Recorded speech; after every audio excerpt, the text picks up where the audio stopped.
your picks, give me your insights. I want the best from Betting Weekly. Because we win, that is our motto. Sometimes we win, sometimes we don't win. Don't give us the burn, don't give us your stink eye. We try our best, and we're successful. Come watch our show. Bet River sponsors. It's time to start. Enjoy. All right, here we go. Betting Weekly Live. Here with you on a Friday. That's right. Mike Carver along with Doug Kezirian as we get you ready for all of tonight's action and plenty on the weekend, too. We've got some bowl madness here. Tons of games tonight, a lot tomorrow. NBA is back. Maybe they were never gone. NBA played yesterday. But plenty of NBA tonight. We have got the NFL for the weekend and a few other things as well. Doug, good to see you. Hope everybody had a good Christmas. And, of course, with my luck, Doug, the best game all day. You know, I watched a little bit of the football. I had it on the background. I watched a little bit of the Knicks, a little bit of the Thunder, all that. And I was out cold for the best game of the day, which was Nuggets and Timberwolves. Too much eggnog, huh? Well, that happens. That happens. A lot of gifts all day. Starts early. You know, I posted a tweet about why are Chiefs fans at this game. I just figured at night, who wants to go to a game with, it's Christmas Day and all that. But, someone said, hey, Christmas started at, 11 hours ago. So I guess it starts really in the morning and ends in the afternoon. I don't know. So you got the pass. No worries about falling asleep and missing that game, although it was epic. Hey, I had a couple of two actually human alarm clocks hitting me at around 4:30, 5 o'clock in the morning, ready to check the tree. So there was just no shot I'd make it all the way through Nuggets and Timberwolves last night, but it was a good one. That's for sure. All right, Doug, let's get to it. Plenty to do for tonight and the weekend here on a Friday Betting Weekly Live. We'll start with the Bulls because we have games today. We have a bunch of games tomorrow, including one that's finishing up now. If you're so interested, we do have Northwestern putting it on Central Michigan in the Sports Bowl, 34-7. They're late in the fourth quarter there. And I think that was Central Michigan just scored, I believe. So they were down 34-zip, and they just finally got on the board to get the donut out of there. The next one for us, though, Doug, will be the Rate Bowl. Coming up in about half an hour from now, New Mexico and Minnesota. This game is at Chase Field in Phoenix, home of the Diamondbacks, where they will get things going. Right now at Bet Rivers, -1.5 for PJ Fleck and the Gophers with a 43.5 total. Yeah, I'm on the Gophers here. Look, PJ Fleck's been outstanding over the years in bowl games. And when you have a short number like this, I think you have to lay it. Now, they were sort of shaky as a favorite throughout the course of the Big Ten season at home. They're much better underdog play. But I think Fleck and the bowl game, and I like New Mexico, right? There's a lot to like with this team, but I think the best players of the Gophers are sort of a cut above. I'm going to roll with Minnesota here. Look, this bowl season's been a little shaky for me. A lot of leans. I only got involved in the Hawaii Bowl, so I've picked my spots effectively when I actually do fire. So this is a small dip of the toe. Yeah, I like Minnesota as well. And, oh, man, that Hawaii Bowl was the best. That was the best part Wednesday night, that Christmas Eve Hawaii Bowl, getting the big flurry in the fourth quarter for the over. It was outstanding. I had a good time with that. So I like Minnesota with you. I'm in agreement. Fleck usually pretty good in these spots. Minnesota a little bit better than New Mexico. 43.5. As in general, Doug, overall, so far in this bowl season, aside from that Hawaii Bowl, these games have been real hard to get points to come by in them. I mean, I know we're going to talk about a bunch of others here, but I'm a little worried about going after some of these overs with what I've seen so far. I think that's a fair takeaway. I even asked you that after like the first three games, and I was like, hey, anything to think about it? Now, I don't think there's this big epidemic or anything like that like we're seeing in the NFL, right? When the scoring changed and quarterback play has been less. This is more just a handful of games, small sample size. Obviously, every game's different. But you do wonder if the power ratings and the market are calculate the odds based on the regular season and guys are missing and whatnot. It is something to at least acknowledge and discuss. Now, whether it's a blind bet, anything on the under, of course not, because the Hawaii Bowl. But I was shocked the entire Hawaii Bowl. the snapping using the whole play clock, a lot of run sort of options and things like that when Hawaii's defense is terrible against the pass. And then finally it picked up in the fourth quarter. So maybe it's just conservative coaching. I don't know. But you have to acknowledge it. But by no means is it something you have to bet blindly. No, not at all. There is another one later tonight, just after 8 o'clock East. We'll have the First Responder Bowl. Alfred, wait a second. We always stop when we get comments like this because Alfred in the chat box says, this has become my favorite betting show. Well, thank you, Alfred. We love hearing stuff like that, Doug. There it is. Name to please. We tried to. First Responder Bowl tonight. Now, this is down in Dallas where SMU plays. Not up in Frisco. They played that game in like a locker the other night. Who was that game? That was awful. The one where it was like the UFC Apex. They played that one bowl game the other night, Doug. Who was in that game? UNLV game the other night. It looked like they were playing and nobody at the game. Tonight, though, they're at SMU's place for FIU and UTSA. UTSA now -5.5 and a pretty big total here considering what we were just talking about, 61 flat. Yeah, but then the UTSA defense is involved, and that's why. I'll say this. The reason I'm on FIU a little bit, you're catching points, and it's actually 6.5 at Bet Rivers right now. Ooh. But this UTSA team was lights out at home and just so shaky on the road. So I know it's a neutral site, but I got to roll with Florida International here. These two teams are a headache. UTSA most of the time was fairly reliable, but not away from home. So there's no way I'm laying 6.5 away from home. And the last time we saw a spread like this, the dog won outright. That was Ohio. Yep. A handful of days ago. So you got to be careful with some of these big favorites, and big's all relative, right? 6.5 is not a huge line, but you could get a beatdown like we have right now in Northwestern Central Michigan, or you can get the dog winning outright. And given how UTSA performed during the season away from home, I got to roll with the Panthers here. Yeah, I certainly would not want to lay with the Roadrunners. Beep, beep. As much as I love rooting for them, Doug, I just cannot do that in this spot tonight.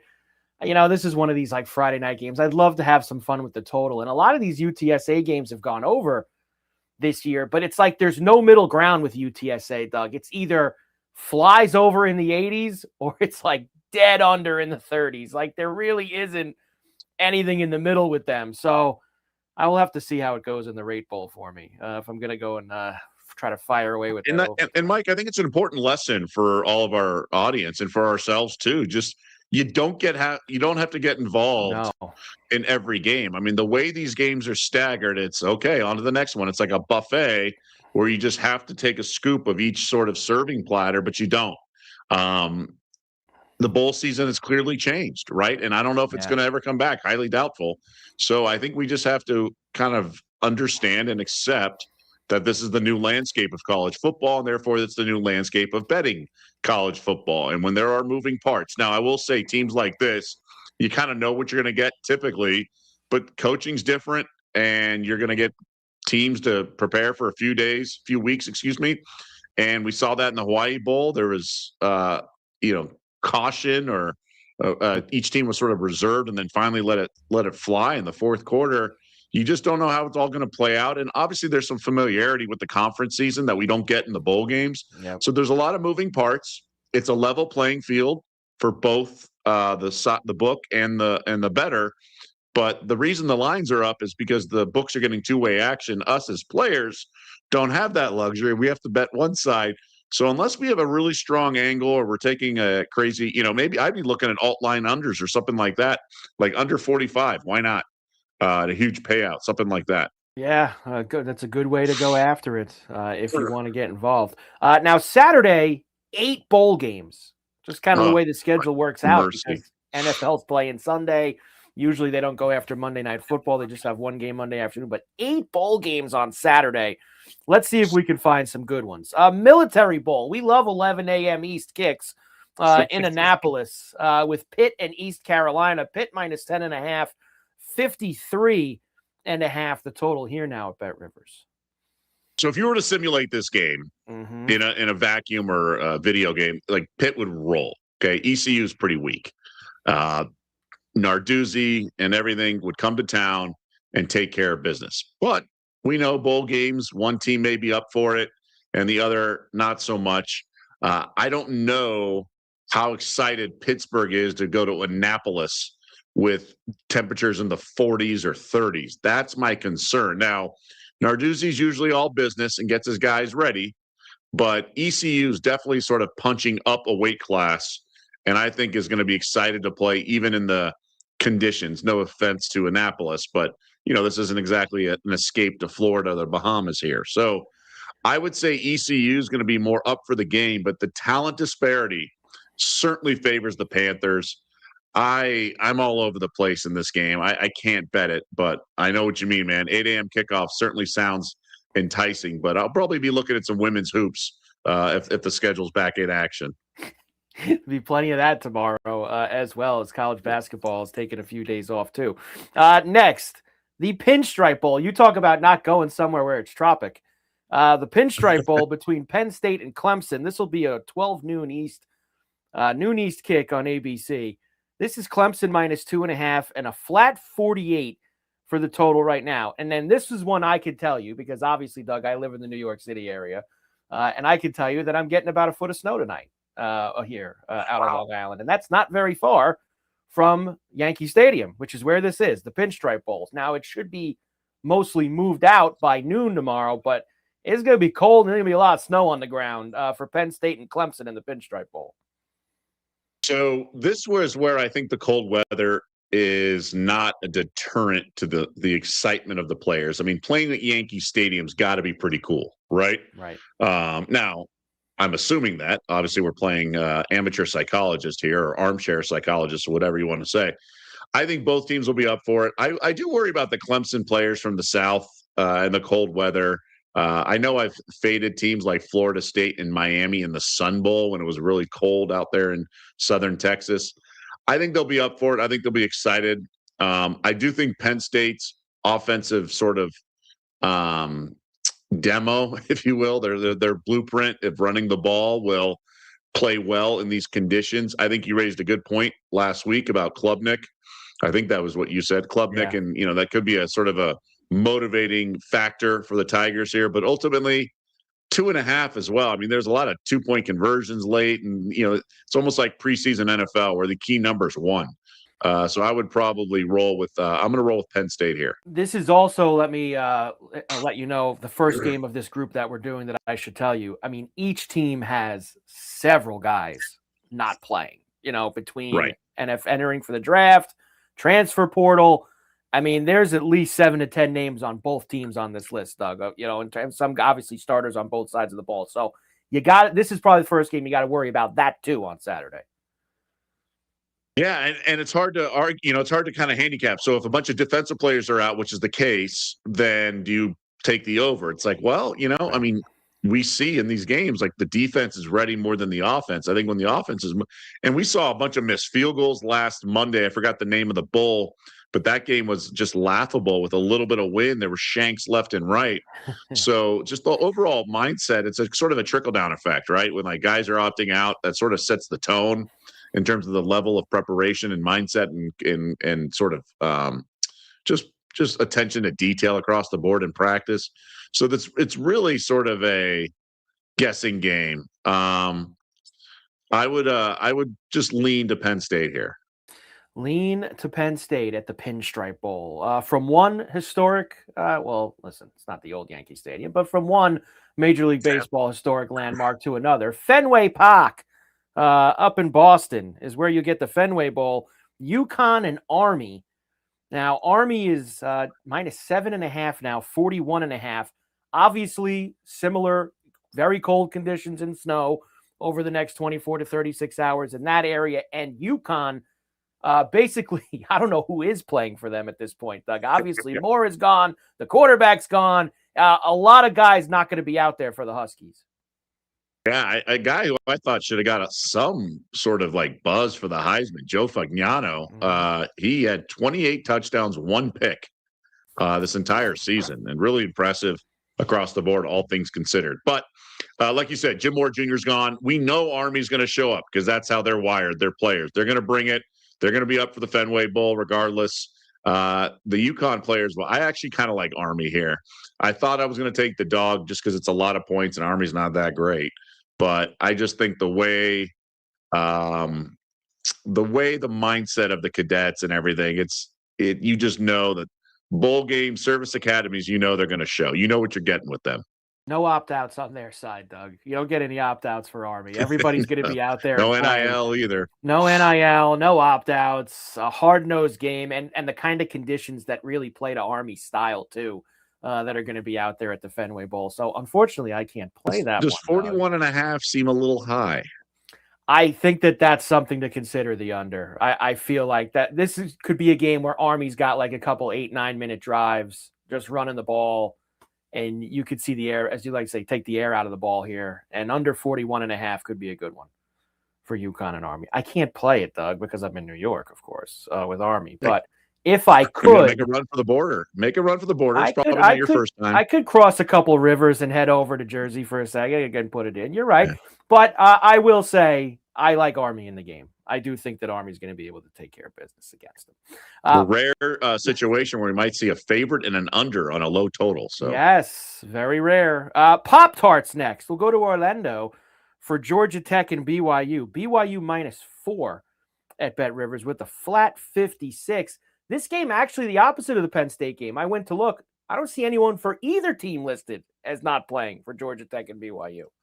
Well, we have one entire roster not playing, and that's Notre Dame. Because this was the game that they were supposed to play, and they said no, and that invited a lot of criticism. I actually supported it, but I understand. Look, the Cougs, interesting handicap. Obviously, where their heads at, right? A lot of them felt they belonged in the playoff. Now, I think they kind of got a hint of what was going to happen after they got bumped in the Big 12 title game against Texas Tech. So this was not a complete heartbreak, kind of like Notre Dame was on that selection Sunday. So I think they're going to be more, connected and together for this game. I've been kind of disappointed with Georgia Tech. They leave a lot to be desired at times. They're pretty unreliable, all things considered. Unlike maybe a previous season. So I like the Cougs here. BYU got a lot of criticism, said, they haven't played anyone. They're lucky in their wins, whatever. They only lost to one team this year and a damn good team. So I like the Cougs. I think the number's short. It is short. I kind of like BYU as well in the game. I feel like this is kind of high. I know Georgia Tech games get a little out of control. So maybe it is kind of where it is, but I just don't see BYU if BYU wins playing a game over 56. I think that the BYU and the under correlate together, right, Doug? Yeah, and Georgia Tech can't pass. I mean, that's the other thing. They can only run. Like, they're not that good. That's all that they do. I'm kind of going to mash these two together, Doug. The Arizona and the New Mexico Bowl. Both of these are 4:30 East, 5:45 East. I'm sorry, Snoop Dogg's Arizona Bowl. Don't forget that. How dare you?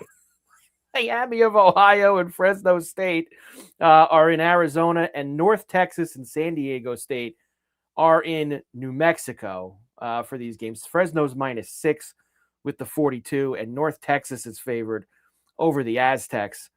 They're in New Mexico. Anything in these two? These could be fun games, maybe. Could get some fun in one. Probably will be. We're seeing these totals get pretty low. Obviously, this Fresno total's low.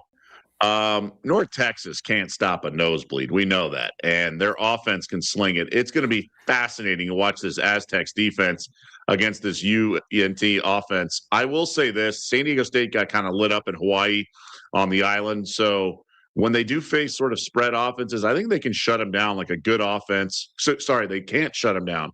So I think I'd have to roll with the mean green, although 6.5 I'm not running to the window with, but under 53, I think, is worth playing. I don't think San Diego State's going to want to get into a shootout. They're going to run a lot of quarterback draws. They're going to want to play field position. That's just how they're wired. Obviously, North Texas losing their coach changes things. He's headed to Oklahoma State, which I think will be a great hire, Eric Morris. I think under's the play here. That's too many points in my eyes. I like both for the under, honestly. Both the Arizona and the New Mexico. I feel like Miami of Ohio and Fresno could be like a real boring rock fight, like 13-10 type of game. You could get just nothing out of those two teams. So I like both those unders with those. Night under the lights on ABC for the Gator Bowl in Jacksonville with Virginia and Missouri. Missouri -4 and a 44.5. 44.5. Yeah, I don't have a good read of Virginia this season. I've had trouble with a lot of their games and pick'em leagues and stuff. It's just a team I kind of don't know what I'm getting, right? They laid an egg in the ACC title game. I can't figure them out. They've been a tricky team for me. Like really, to be honest, the entire ACC has. So I've kind of gone back and forth here. I'd lean to the dog just because Missouri doesn't. I mean, they play a really slow pace. And I think it's weird, okay, that you have a starting quarterback in the SEC. And frankly, we had two of them with Lagway. But you had two starting quarterbacks in the SEC that opted to hit the transfer portal. It's like, what do you want, right? You're a starting QB in the SEC. So pretty bizarre. Drinkwitz, complaining about tampering, things like that.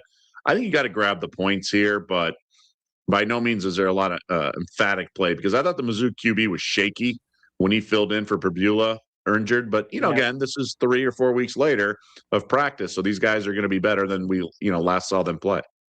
Virginia just shouldn't show up after what they did against Duke. They should just not show up for the game. It was just awful. They made us deal with James Madison. That's exactly what they did. And the last one on Saturday night, just after 9:15 East, LSU and Houston in the Texas Bowl, and this is at NRG, so in Houston's backyard. I mean, listen, LSU ain't that far from there either, but Houston -1 and a flat 42 for the late night Texas Bowl. I like Houston here a little bit. I think they're going to be up for this game. Cougs aren't very good, but they're good enough. And this Tigers team, obviously, they got their minds and focus on next season. I think Houston's going to be up for this kind of an opponent, an SEC school, obviously a brand name. Who knows where the coaching staff is? Lane Kidd, all that feels like a mess. That LSU is not going to be trying to use this as a launching pad or catapult for next season. Some teams will do that, and you'll see a lot of buzz around that. I think this is literally the polar opposite of that.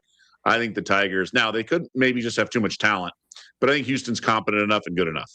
I'm with you. It's Houston for me. That is one of the ones I do actually like as well on Saturday because LSU has completely there's just nothing there for LSU in this game. I think Houston will be up. They're going to have a nice, probably home crowd behind them.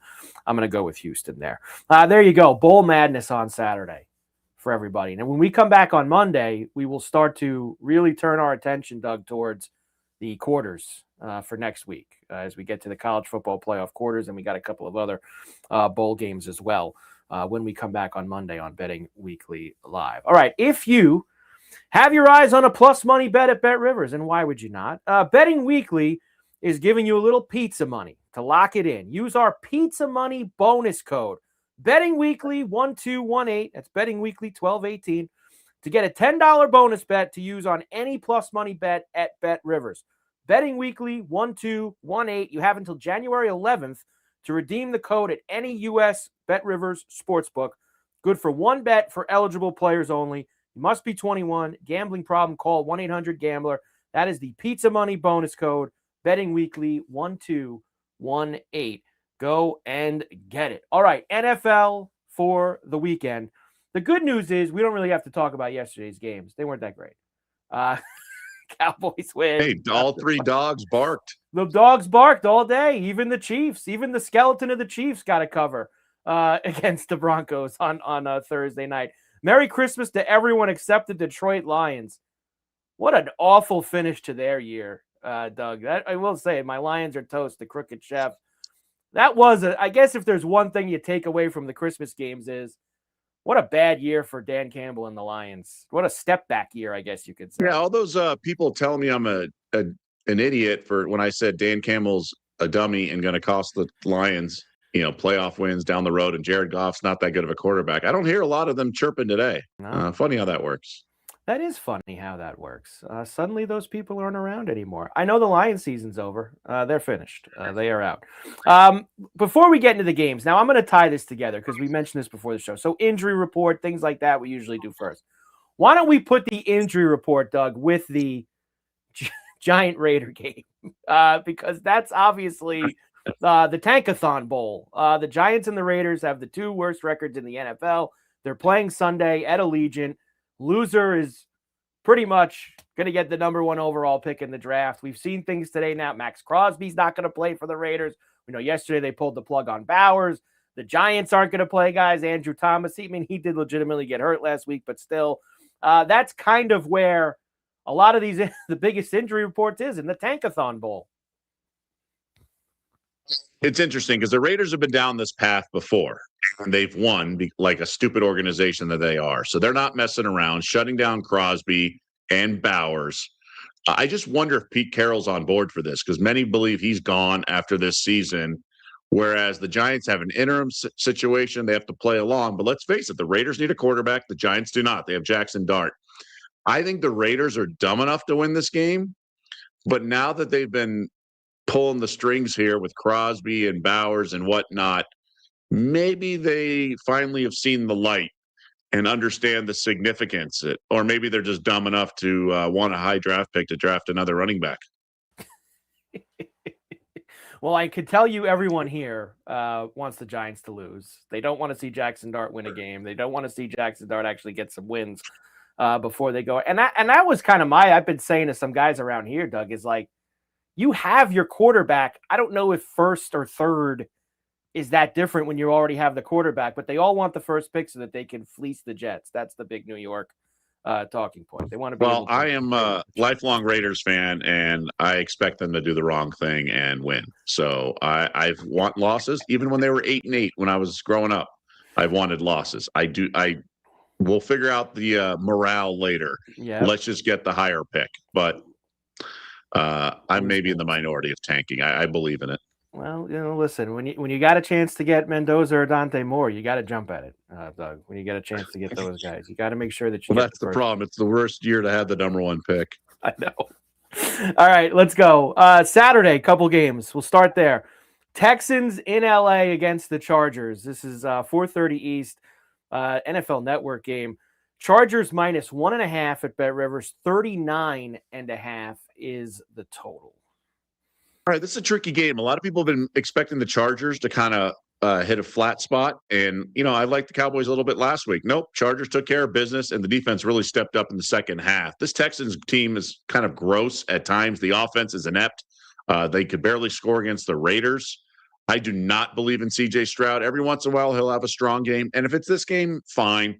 But, if you simulate this matchup a bunch, it's got to be Chargers. I know the defensive front. And I know Herbert's banged up and everything, but guy's playing at an MVP level in a lot of ways. Harbaugh knows what he's doing. With the Broncos winning, I know the Chargers' incentive and all that is waning, but I think they sit guys week 18, but I think the Chargers will full speed ahead here. Texans also hurt by the Jaguars continuing to win. So I think Chargers are the play here. I think this line looks a little cheap. I would have made it +3, like -130. I would have made it 3. Yeah, if it's a side for me, it's the Chargers. I really like the under. I know I told you this earlier in the week too. I don't think the Texan offense is that great. You saw a little something out of the Charger D in the second half last week. We know the Houston D has been good during this run for the Texans. The game's kind of got a little bit of a 20-17 feel to it to me. I know then that's right, right near that number, but I think under 39.5 we can get there. I can see that. Ultimately, if I'm going to go to battle, it's not so much.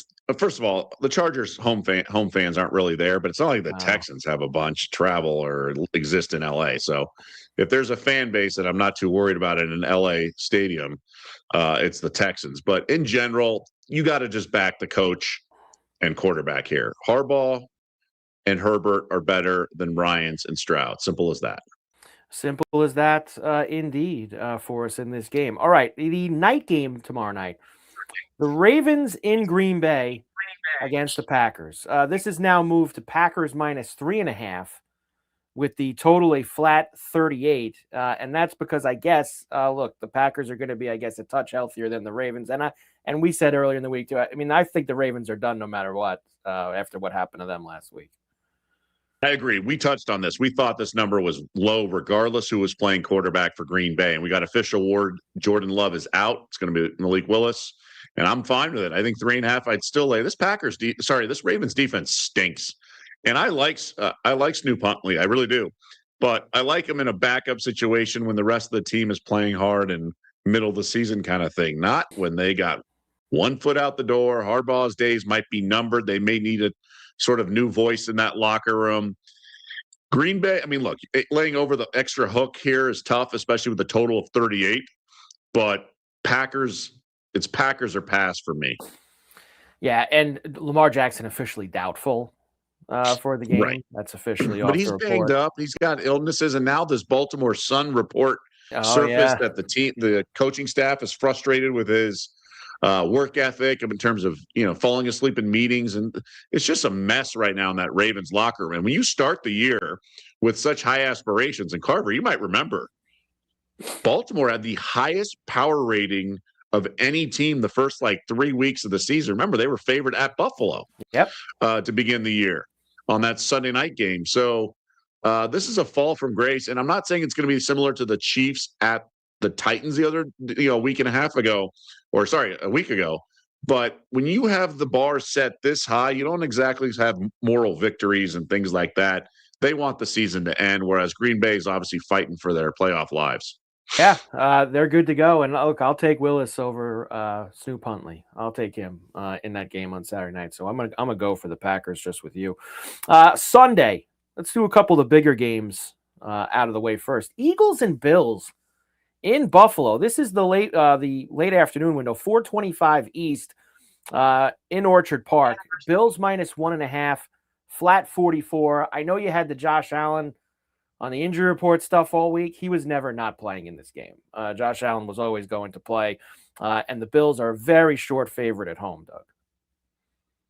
Yeah, I think I'm actually on the Eagles here, cautiously, because their offense certainly we know can sputter, but this Bills defense is really poor. And Buffalo obviously has Josh Allen, arguably the best player in the NFL right now. Their running back Cook's fantastic, and then that's it. There's a lot of injuries. I like the tight end play at times, but the Bills just, I don't know, man. I guess I'd be really heavy on the Eagles if I knew which glasses McDermott's going to wear. So that's my apprehension. But in all seriousness, I don't like either coach, but I do lean to the Eagles here. I think they eke it out.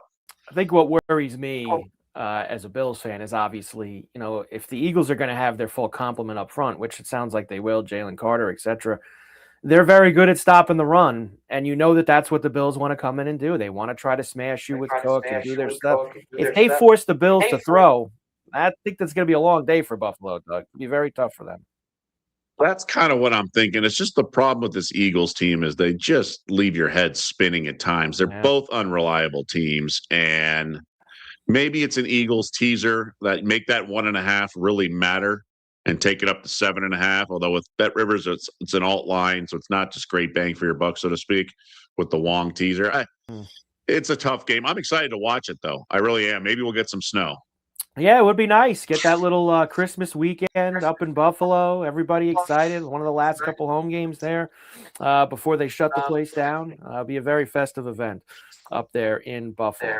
Sunday night game is excellent this week. Bears and Niners in Santa Clara. Niners -3. And how about 52, Doug? Look out. That is a big number, isn't it? This Niners team, I mean, I couldn't believe that stat when Joe Buck mentioned it. And the punter hasn't punted since November. Whoa. That's pretty remarkable. Kittle injury, game time decision. He was limping around at the end of the Monday Night Football game, so that's worth mentioning. I think it's a big game for the Niners. The Bears have just been riding high. Odunze's out. I know Caleb Williams and company just keep churning out victories, but I do think at some point Ben Johnson and company is going to meet their match, and this could be the Niners defense. This Niners defense is a little leaky, right? Philip Rivers carved them up. That's why the total's so high. I wouldn't bet under, but I think the Niners are the play. I think with juice being sort of -110 or whatever, I think there's value here on -3 because I think we see by kickoff 3.5. The Bet Rivers right now it's -3, -115. If you like it, bet it. I think they're going to take care of business. I hate going after the Bears, Doug, because they've just kind of proven everybody wrong. I know, right? Week after week, but I think it's Niners. It's got to be Niners here, and I agree with you getting it now as opposed to Sunday where you could be dealing with that half. Don't want to deal with there. So 3 for me at 52. I can't I guess the game could be a track meet, but I'm not going to be involved in it. No total for me in that one. Let's do for a reason. Yes, it's super hot. All right. I'll give you the touchdowns first, and then I'm going to rip through some other games for us because I know the Steeler Brown game and a few others are on the docket. 3 tutties for me this week. Olave, him and Shuck have been hooking up a lot the past few weeks. Sean Tucker for Tampa. He's been getting the ball inside. Even though with these other guys back, he's been getting the ball inside the 5. And Goddard, because the Bills always give up touchdowns to tight ends, Doug. They always do. We gotta get it. We gotta get a tight end against the Bills. Doesn't Breece Hall run wild against this Patriots defense? Which is going to be missing a lot of guys as well. 59.5 feels pretty low for Breece Hall. I think the Jets want to play spoiler. I think they're up for this game. I think Breece Hall can run on because we saw what Derrick Henry did until they didn't play him, which is bizarre. So I think Breece Hall he eats, I think, in this game. I like that. Doug dropping in a little Friday player prop. I like it. Breece Hall against the Patriots. I'm in, baby. All right. Steelers and Browns in Cleveland. Steelers can wrap unless the Ravens might lose on Saturday night, and if they do, they clinch already. But that obviously could change how you approach the Steeler game, right, Doug? I think that's the key here, but I'd still lay it. I don't think Tomlin's going to let his team sort of mail it in a couple of weeks before the playoffs start, right? This isn't week 18. I think Rodgers is in a groove. He's calling audibles at the line of scrimmage. And, look, Browns have circled the wagons at home a couple times. They've played hard. Steelers are actually 3-point road favorites here. I know some sharp money that's come in on the Browns. That's moved it from about 5 or 4.5 down to 3. I'd lay it with Pittsburgh. I do think Baltimore's going to lose Saturday. I mentioned that, obviously, liking the home favorite in Green Bay. I just think, even with DK Metcalf out, I think you got both tight ends. You got a rushing attack that went over 2 Bills last week against the Lions. It is back-to-back road games. I know the Cleveland front is good, but it's still the Browns. It's still a dysfunctional locker room that hates their coach, and the coach hates the quarterback. I'm rolling with Mike Tomlin having a more connected and glued locker room. I think even if Mason Rudolph plays, but I think Rodgers is going to play. I think he's in a zone. I think this is when they're sort of peaking at the right time. Look, Steelers, it was a stupid play at the end of the game. The offensive PI, I get it, in the Detroit Lions game. But they still dominated that game and looked hard. So still no TJ Watt. He's officially ruled out. I just think there's a value play on the brand name and the coaching staff and quarterback. I actually don't think whatever happens in the Raven game is going to make a difference because he's not going to sit around and not do anything for 2 full weeks. You got to remember that. He's not going to just start sitting guys. I think he's playing this game full out no matter what happens to Baltimore, whether he's clinched or not. He's going in looking to win this game. And then next week is when the Steelers will basically have a quasi bye week heading into their playoff game. So that's how I think they're going to play it. Now, you mentioned the Breece Hall stuff. Does that mean I can interest you in the Jets plus 13.5 in that game?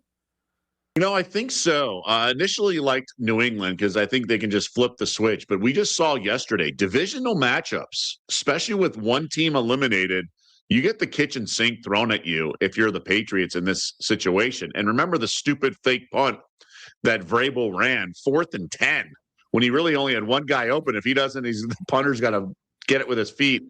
I think he knows there's a weakness to his defense, and that's why he called it. I'm sure he saw something on tape as well. But in general, this isn't exactly the vaunted, Belichick defenses in Brady's early years. I think there's a little loosey-goosiness on this defense. Not that the Jets are a high-powered offense, but you're getting nearly 2 touchdowns at home. I know that maybe they're going to push the buttons for Drake May's MVP candidacy, which I think is non-existent. So I think 13.5 is a little too many.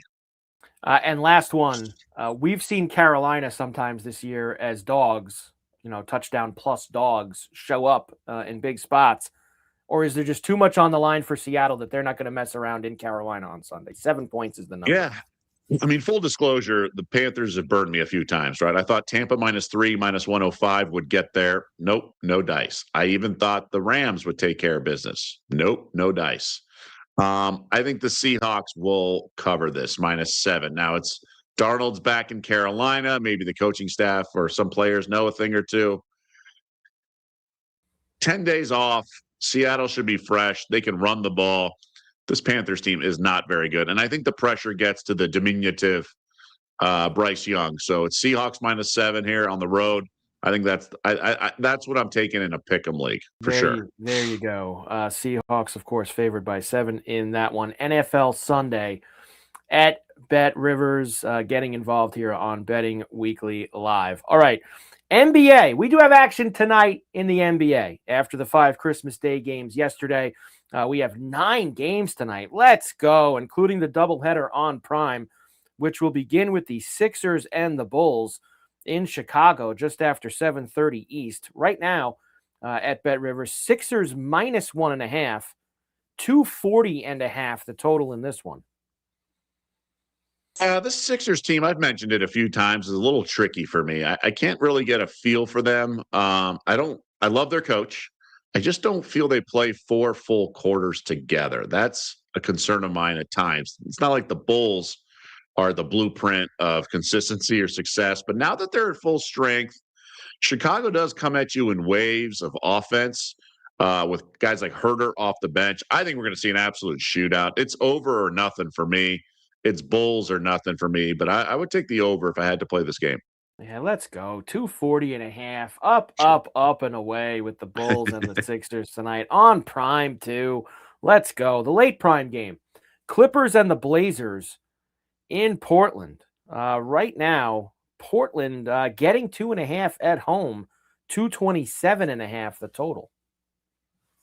So on paper, the star power really favors the Clippers. I mean, you got Kawhi, you got Harden, but I'm going to take the Blazers. It's a tough place to play. I don't trust the Clippers' work ethic and professionalism the day after Christmas and the travel.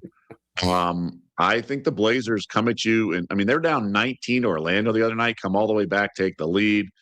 Blazers are a really tough team to play. I'm not betting it, but be careful with the Clippers here. They've been better on the road. They're a disaster at home, but they're better on the road as an underdog. This is different. They're a little chalky here. Blazers can get you at home. They have a deep team and all that. They're kind of a fun team. Maybe an over, if anything. This Clippers teams have been a headache, but I like to bet against them when they're big favorites at home, not in this situation.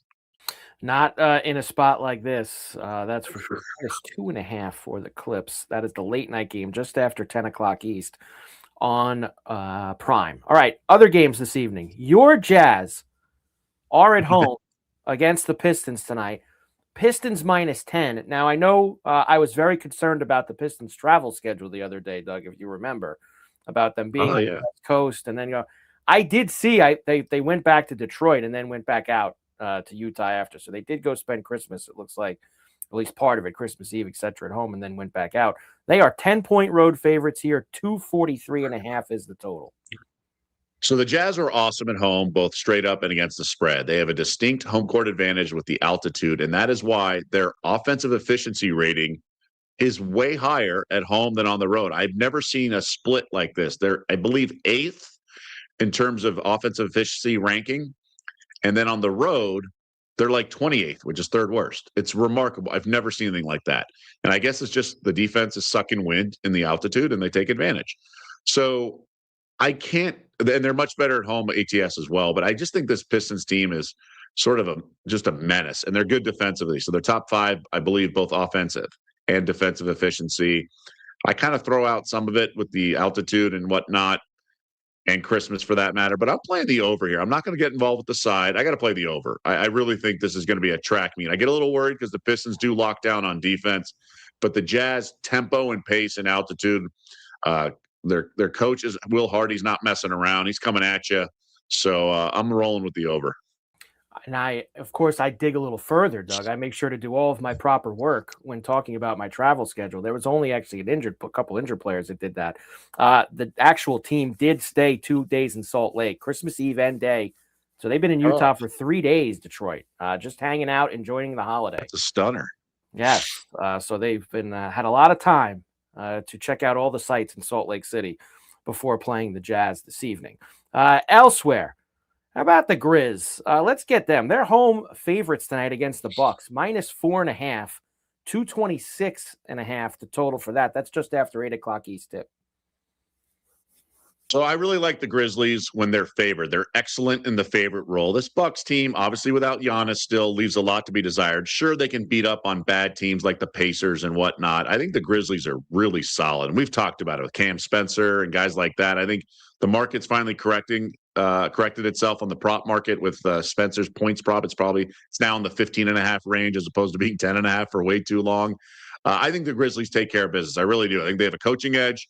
I think they have a depth edge. And they have a star power edge. I think the Grizzlies are way too good for this Bucks team. Way too good for them this evening. So there they are, home for the Bucks at 4.5. Heat and the Hawks, 250. Obviously, those always jump out at me first. 250. Hawks are minus 3.5 here at home tonight. Well, we had one. What was it? 252.5 or something with the Hawks and Bulls. I'd be a little reluctant here. I think the Hawks have lost 4 straight. They need this win. I lean Hawks here. I think this Heat team's got some problems. I liked him earlier in the year. Spo, coach of the year, little buzz that I was sort of giving him. But I don't know, man. There's some issues right now with this Miami squad. And one of the players said it in an interview, and I forget what the interview was or who said it, but it was basically saying, yeah, teams have figured us out. They had this pace and space offense with the ball popping everywhere. And teams have adjusted defensively like anything in all sports. When there's enough game film out there, good coaches are going to figure it out, and it's a copycat league. I think Atlanta's got too much firepower. I think it's a good spot for the Hawks, too. They've lost 4 straight. I think they get back in the win column and cover here. I'm not fully playing it, but that's the only side I would look at. Yeah, I always love when the total's 250 or more. Just go ahead, tee it up and let it fly. I am actually got one that caught my eye, Doug, in Washington tonight. The Raptors, I guess. By the way, I should mention Bam Adebayo did do shoot around this morning, so there's a concern there. The Raptors, who sometimes I can call my Raptors, I do play them a little bit from here and there. They're in Washington against the Wizards.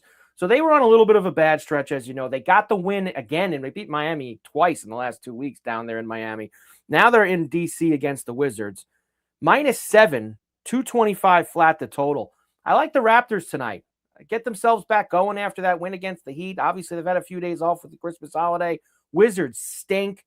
Anything under 10 with the Wizards, Doug, we could take a shot with. -7 for Toronto. They got 5 wins for a reason. Their win percentage is 179. Okay, they're not good, and they have one of the worst 8 records against the spread, which is rare. Usually, the bad teams or the worst teams have such a boost just because no one wants to bet them. But Washington's been that bad. I want no part of the Wizards. No part. So Raptors -7 for that. My Hornets are in Orlando, getting 5.5 against the Magic. That's 228.5. Magic are coming back. I know everyone's had a few days off that didn't play yesterday, but Magic were out on the West Coast in the mountain trip too before this. And the Magic played really well in that last Portland game. They shot the lights out. A lot of guys. It wasn't even Banchero playing that well. Everyone else played really impressively.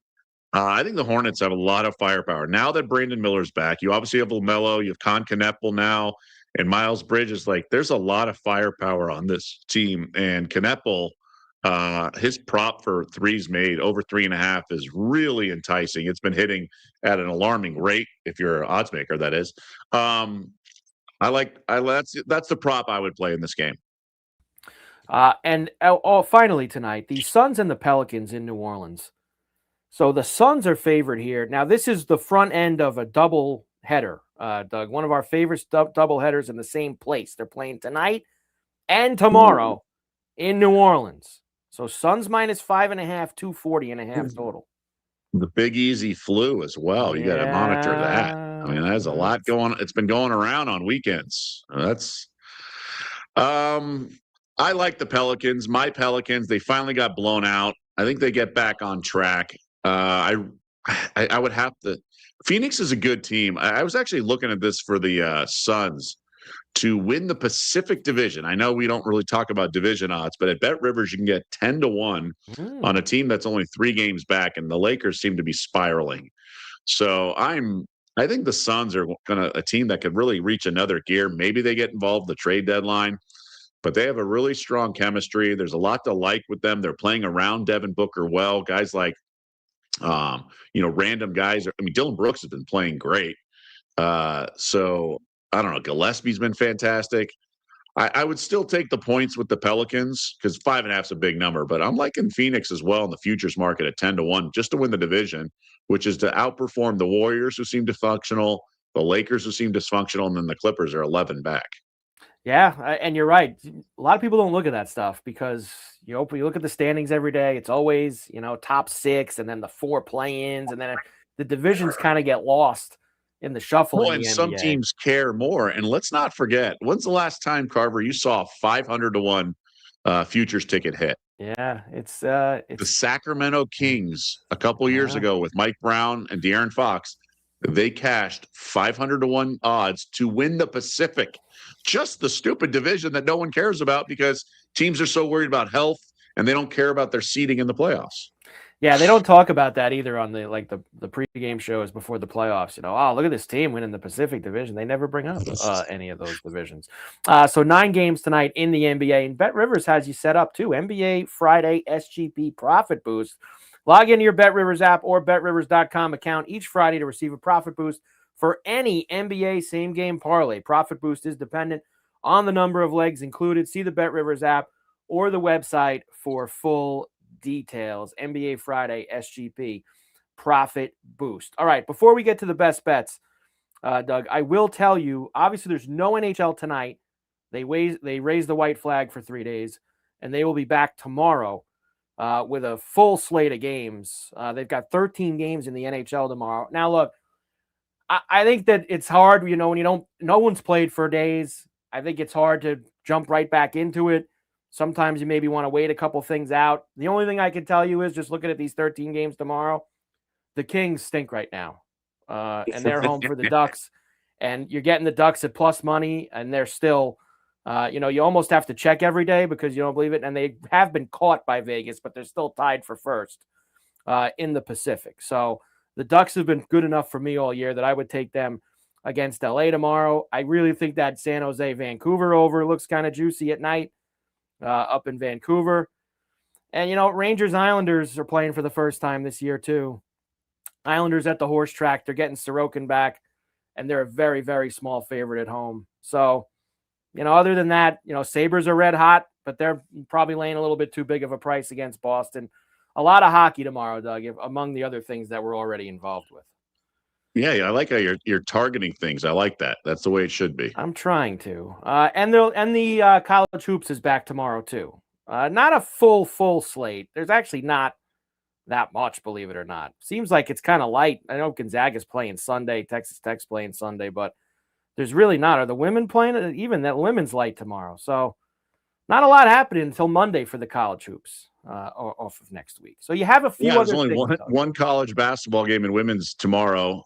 Sunday has a lot more. Sunday's going to be really busy. Sunday will be a busy day for you, as I can already see Stonehill and Vandy on the horizon for you. That 12-0 Vandy team in women's college hoops coming your way. All right, let's go. Best bets in the Daily Double here on a Friday heading into the weekend on Betting Weekly Live. I am going to go with, it caught me as we were doing the NBA.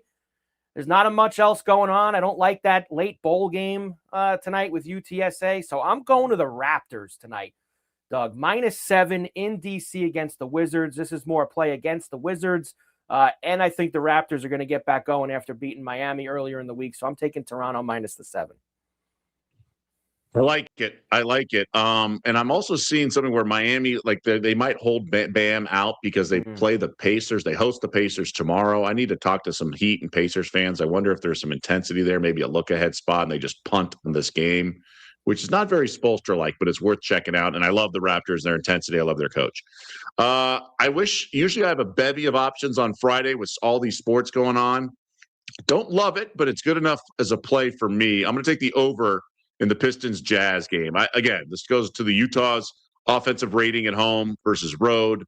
I don't think the market's quite corrected enough. And I think the Pistons, albeit with a very strong defense, they're going to get up and down in a shootout as well. They got so much, so many playmakers and athleticism and speed.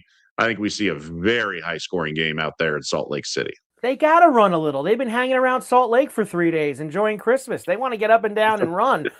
So the Daily Double for tonight, Raptors -7 against the Wizards, and the over 243.5, the Pistons and the Jazz. That pays us a nice +261 at Bet Rivers. So let's go and get things fired up for the weekend here. All right, Doug, we will be back on Monday for Betting Weekly Live. Of course, we have Monday Night Football, the last Monday Night Football game of the season, Rams and the Falcons in Atlanta. We've got a bunch of bowl games, including start getting locked in for the college football playoff quarters next week on New Year's Eve and New Year's Day. Lots of NBA, lots of NHL, and most of the college basketball teams will get back from their little week off break that a lot of them have taken. So, Doug, tremendous job. As always, great job by the crew. Betting Weekly Live, of course, Betting Weekly Studios, Bet Rivers Network, Mike Carver, Doug Kezirian. Have yourself a great weekend, and we will see you back here Monday, 4 p.m. East, 1 p.m. Pacific for Betting Weekly Live.